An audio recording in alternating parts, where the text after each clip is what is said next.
I have a friend who once told me and continuously tells me that if I'm willing to live like no one else now, I can live like no one else later.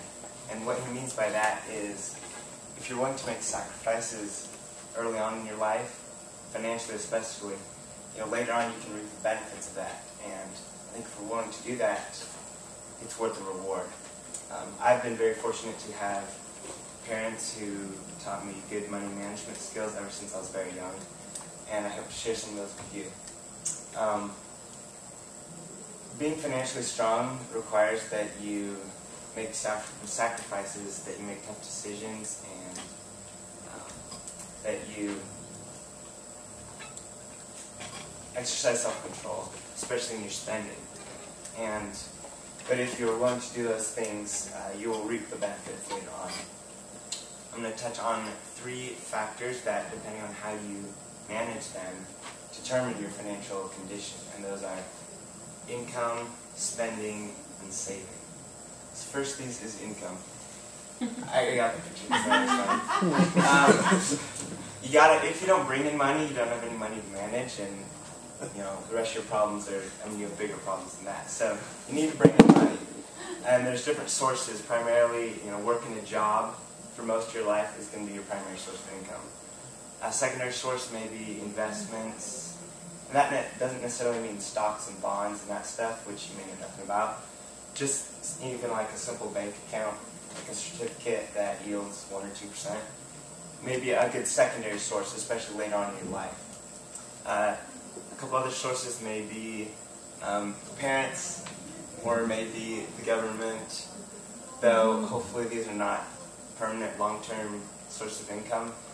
At this point in your life specifically, I know for me, I'm getting some financial aid, and my parents help me a little bit, but you need to learn how to manage that money. And you need to be willing to do whatever is necessary to continuously bring in money, whether that means working an extra job, working hours that you hate, working a job you hate, or whatever it is, giving up some of your social life or hobbies and doing a little extra work. You got to be willing to make those sacrifices, again, with that end goal in mind. And that leads to the second point, which is your spending, which is perhaps the hardest decision to make. That's not a picture of me, by the way. Concerning your spending, my parents always told me that it's not about how much you make, it's about how much you spend. And if you're bringing in money, but you're in the habit of continuously spending everything you bring in, you're not going to have that freedom. You're not going to get to a point where you're going to control your money when unexpected things pop up. So you need to know the difference between your needs and your wants. I think we can easily recognize it, but we don't always act upon it. Our needs would be food, clothing, transportation. Our wants might be eating out every meal, new Nikes every week, and a car a little bit better than whatever we currently have.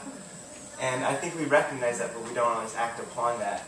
So you need to exercise self-control. And again, you got to keep that end goal in mind that you're going to have to make sacrifices if you want to get to a point where you're in control of your money. You may have to not buy something altogether, or at least put off buying something until a later time.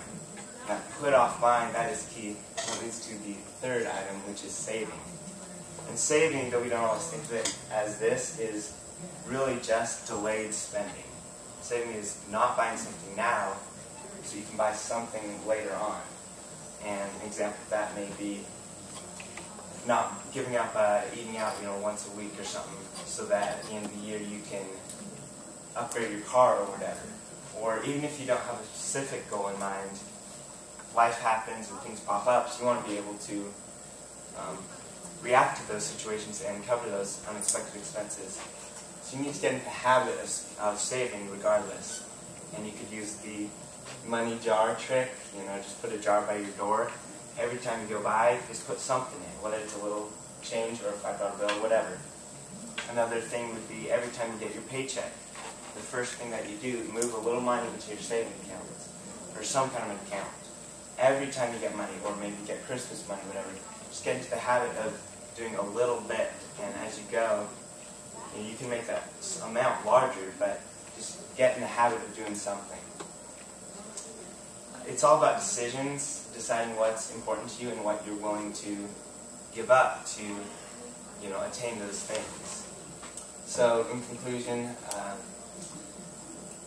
just recognize that becoming financially strong will require hard decisions, deciding to give up, one night of hangout time with your friends each week so that you can work, make a bunch of money, or deciding to not buy a new pair of shoes as often, wait until your old ones wear out, or deciding to give up coffee for a coffee a day, a coffee a week for a year or two, so that in a few years you can get a hovercraft or whatever it is that is important to you.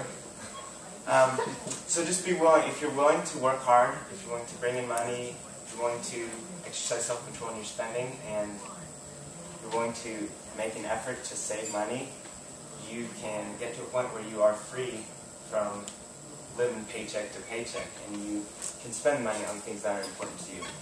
And maybe someday you will end up like this guy, unless he does that.